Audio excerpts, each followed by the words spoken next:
Taytay sa Barangay Talungadyan na kayuna. Nagkuba nga taytay sang Barangay Talungadyan tungod sa pagbaha na kayuna.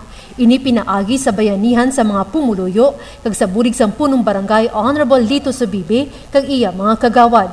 Suno kay kapitan ta iban pa nga mga pumuluyo sa mga barangay tungod diri hindi na mabudlayan ang mga tawo sa pagsaylo halin sa proper pakado sa sitio balod kag co-op kag vice versa. Kag subong man hindi na kinahanglan pa nga maglibot sa Barangay Buyo. Taytay, ginabangat naman sa kamunsel kag sa ano loko kun ano to nga klase ka kahoy. Yun nang tanamon ka ang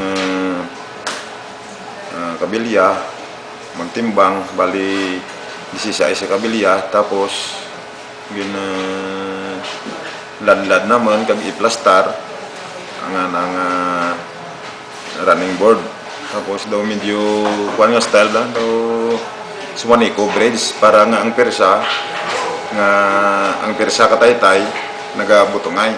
Tantigis sa amon ang taytay tungod nga nagarisgo kami sa among kabuhi adlaw-adlaw kay nagatabok kami ilabi na gid sa amon mga estudyante kag kami man nga mga maestra. Ang nabulig na mo ang makatabok ang tawo sa diya sa pihak kag sa ko makasaylo sanda sa sentro kag kon may darasan da hindi man sanda maglibot.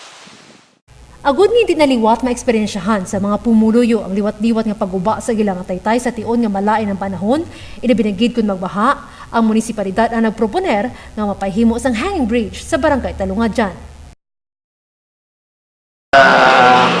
Nag-initiate man ang proposal na mapatindugan sa hanging bridge. Ang capacity ni more or less anyway, na-design ini para sa tao, hanging bridge. Iti nakita naton nga limited ang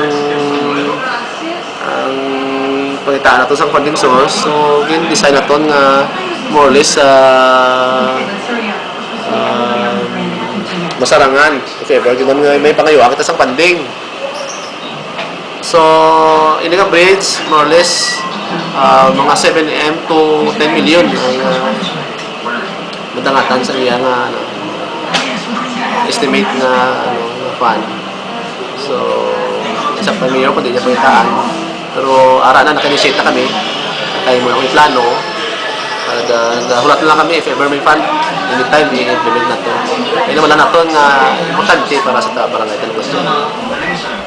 Suno kay punong Barangay Subibe, maayo ini nga plano sa munisipalidad kag kun matigayon, bintaha sa mga pumuluyo kay mapag-un ini kag hindi na sila mabudlayan pa.